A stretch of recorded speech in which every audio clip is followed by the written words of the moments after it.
न्याय की गुहार लगा रहे हैं। इनका कहना है कि आदिति की मौत जो है संदेहास्पद तरीके से हुई है, ना कि फांसी से, क्योंकि आदिति जो है शादी के बाद खुश थी और शादी के बाद जो है परिवारजनों से बातचीत भी करती थी। जब मौत हुई है उसके कुछ देर पहले परिवारजनों से बातचीत भी हुई है। शादी के बाद जब से हुई शादी लगातार रवि उनको प्रताड़ित ही कर रहे हैं। मेरी बहन को मारते पीटते आए दिन, दारू पी के आना, मारना पीटना, और जिसका निष्कर्ष आज निकला कि मेरी बहन की मृत्यु हो गई है। और जहाँ तक हम लोग जानते हैं कि ये आत्महत्या नहीं है, मेरी बहन कभी ऐसा नहीं कह सकती, वो बहुत ही बहादुर बिटिया है। मामले में जो मृतका के परिजन हैं उन्होंने हत्या और उसके अलावा जो परिवार के द्वारा प्रताड़ित करने के आरोप लगाए हैं। ये जो है आदिति के भाई हैं और लगातार आरोप लगा रहे हैं कि आदिति की मौत जो है संदेहास्पद तरीके से हुई है, यानी उनकी हत्या कर दी गई है, ऐसा इनका आरोप है। इन्होंने जो है बिलासपुर पुलिस से भी इस मामले को लेकर शिकायत की है। अब देखना होगा कि पीएम रिपोर्ट के बाद क्या कुछ तथ्य निकल कर सामने आता है।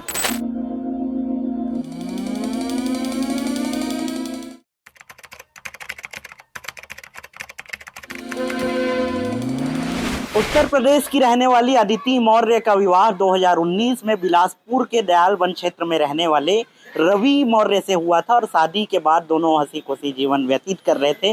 लेकिन इसी दौरान जो है 23 जून को अदिति मौर्य की लाश मिलती है फांसी के फंदे पर लटकी हुई, जिसके बाद संदेहास्पद मौत का आरोप लगाते जो आदिति के परिजन हैं, जो घर वाले हैं, उनके भाई हैं, वे पहुंचे हैं और बिलासपुर में जो है न्याय की गुहार लगा रहे हैं। इनका कहना है कि आदिति की मौत जो है संदेहास्पद तरीके से हुई है, ना कि फांसी से, क्योंकि आदिति जो है शादी के बाद खुश थी और शादी के बाद जो है परिवारजनों से बातचीत भी करती थी। जब मौत हुई है उसके कुछ देर पहले परिवारजनों से बातचीत भी हुई है। सीधे उनके जो परिजन हैं उनसे बातचीत करते हैं।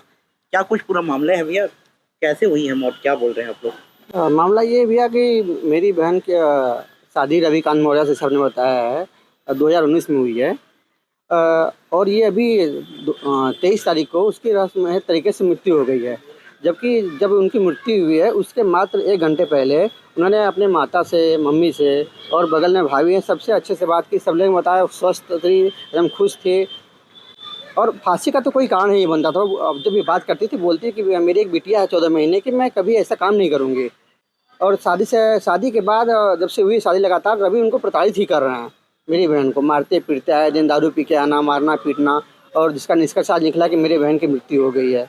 और जहाँ तक हम लोग जानते हैं कि ये आत्महत्या नहीं है, मेरी बहन कभी ऐसा नहीं कह सकती, वो बहुत ही बहादुर बिटिया है कह सके तो। लेकिन वो कभी ऐसा नहीं करेगी। उन लोगों ने इसके साथ जानबूझ के जो भी क्रूरता की है और क्रूरता का अंजाम निकला कि उसकी मृत्यु निकली है। कौन कौन है प्रताड़ित करने वाले, क्यों प्रताड़ित करते थे? देखिए दरअसल क्या है कि अभी 23 तारीख के बाद मेरी बहन जो अदिति मौर्य है अपनी छोटी बहन को कुछ चैट्स जो रवि के चैटिंग में वो दूसरे लड़के से चैटिंग से बात करता था, तो अपनी बहन को भेजी। उन्होंने बताया था, बोला था कि दीदी ये सब चैट रखे रहना, हम जब मांगेंगे तो हमको देना। और उस चैट में था कि वो किसी लड़की से चैट करता था, बात करता था। उसी की वजह से अधिकतर उन लोगों में झगड़ा चलता था और उसके घर वाले भी उसको हमसे प्रताड़ित करते थे। और 1-2 बार उन्होंने हमसे शिकायत भी, तो हम लोग उनको समझाया। और जब उनका बच्चा होगा तब से मेरी बहन बहुत खुश रहती थी। लेकिन इसी 23 तारीख को घटना जो हुआ रहस्यमय तरीके से मौत हो गई। ये तो सोचने वाली बात है। जो 1 घंटे पहले मेरी बहन हमसे अच्छे से बात की है, 1 घंटे बाद उसकी मृत्यु हो गई है। एक बच्चे भी है ना? एक बच्ची है 14 महीने की। हम लोग यही चाहते हैं कि हम लोग को न्याय मिले और जो अपराधी हैं उनको सख्त का सज़ा मिले। कौन कौन है प्रताड़ित, कैसे प्रताड़ित होती थी, क्या बता रहे थे? घरेलू हिंसा जैसे हो गया, और किसी बात को लेके घर में रवि की मम्मी जो है वो उनको बोलती थी तो वो डायरेक्ट उनको मारने के लिए उठते थे, गाली गलौज यही सब हिंसा करते थे। वो चोट के निशान भी है भैया, जो उनके बॉडी है उसमें चोट के निशान? हाँ, चोट के निशान हैं। हमें पूरा संदेह है वो लोग मारे हैं, मारपीट किए हैं, बहुत चोट लगी है उसको, हम लोग देखे हैं। क्या बोल रहे हैं पुलिस वाले? जांच में गए थे पुलिस वाले ये बोल रहे हैं कि जब तक जांच नहीं आएगा कुछ कहा नहीं सकते। क्या बताएं चोट के लिए, क्या बताएं? चोट के लिए कुछ बताया नहीं है उन्होंने कुछ नहीं बताया है। उन्होंने बस यही बोला है कि जब तक रिपोर्ट आएगी, रिपोर्ट जब तक नहीं आएगी तब तक हम लोग कुछ नहीं कर सकते। पीएम रिपोर्ट के इंतजार? जी, रिपोर्ट का ही हम लोग को इंतजार जैसा कि अभी पीएम रिपोर्ट में यहाँ कुछ भावी नेता हैं जो कि अभी फिलहाल में वर्तमान में चल रहे हैं, वो बहुत चाह रहे हैं कि रिपोर्ट गड़बड़ आए। हम लोगों को फिर लगातार प्रेशर बन रहा है, जैसा कि हमने बताया कि हमारी बहन के अर्थी तक उठाने नहीं दिए लोग, गाली गलौज किए, झगड़ा किए वहाँ पे। क्यों?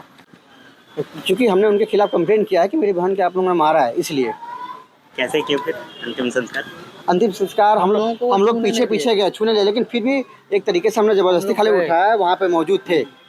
और जो भाई का एक हक होता है कि हाँ अर्थी उठाए, कुछ नहीं करने दिया। कुछ करने ही नहीं दिए वो सब। कैसे पता चला था आप लोग को कि आत्महत्या की है? ये हम लोग, ये उन लोगों का बोलना है कि आत्महत्या की है, लेकिन हम लोग जानते हैं कि ये मर्डर है। ये सीधे हत्या है। जो मेरी बहन एकदम स्वस्थ है, तंदुरुस्त है, घंटे में सबसे बात कर रही है। कौन बताया आप लोग को, कैसे पता चला? यहाँ पे उनके परिवार से नहीं बोला, इनके परिवार से कोई चीज़ नहीं मालूम चली, किसी बाहरी व्यक्ति से मालूम चला। बाहरी व्यक्ति से मालूम, यहाँ पे हमारे रिलेटिव है, मैंने उनको भेजा हॉस्पिटल में, तो उन्होंने पता किया तो बोला हाँ भैया आपकी बहन की डेथ हो गई है। तो ये जो है अदिति के भाई हैं और लगातार आरोप लगा रहे हैं कि अदिति की मौत जो है संदेहास्पद तरीके से हुई है, यानी उनकी हत्या कर दी गई है, ऐसा इनका आरोप है। इन्होंने जो है बिलासपुर पुलिस से भी इस मामले को लेकर शिकायत की है। अब देखना होगा कि पीएम रिपोर्ट के बाद क्या कुछ तथ्य निकल कर सामने आता है। इनके द्वारा जो है लगातार न्याय की गुहार लगाई जा रही है। इस मामले को लेकर आगे भी जिम्मेदार अधिकारियों से बातचीत करेंगे और बातचीत की वीडियो दिखाएंगे कि जिम्मेदार इस मामले को लेकर क्या कुछ कहते हैं। ये मधुबन की विवाहित महिला है जो अपने ससुराल में प्रथम दृष्टया घटनास्थल को देख के लगा था कि उसने आत्महत्या किया है। मामले में मर्ग पंजीबद्ध कर पोस्टमार्टम कराया गया है और जांच की जा रही है। जो भी उसमें आगे तथ्य पाए जाएंगे उसके हिसाब से आगे कार्रवाई की जाएगी। मामले में जो मृतिका के परिजन हैं उन्होंने हत्या और उसके अलावा जो परिवार के द्वारा प्रताड़ित करने के आरोप लगाए हैं, सभी बिंदुओं पर जाँच की जाएगी।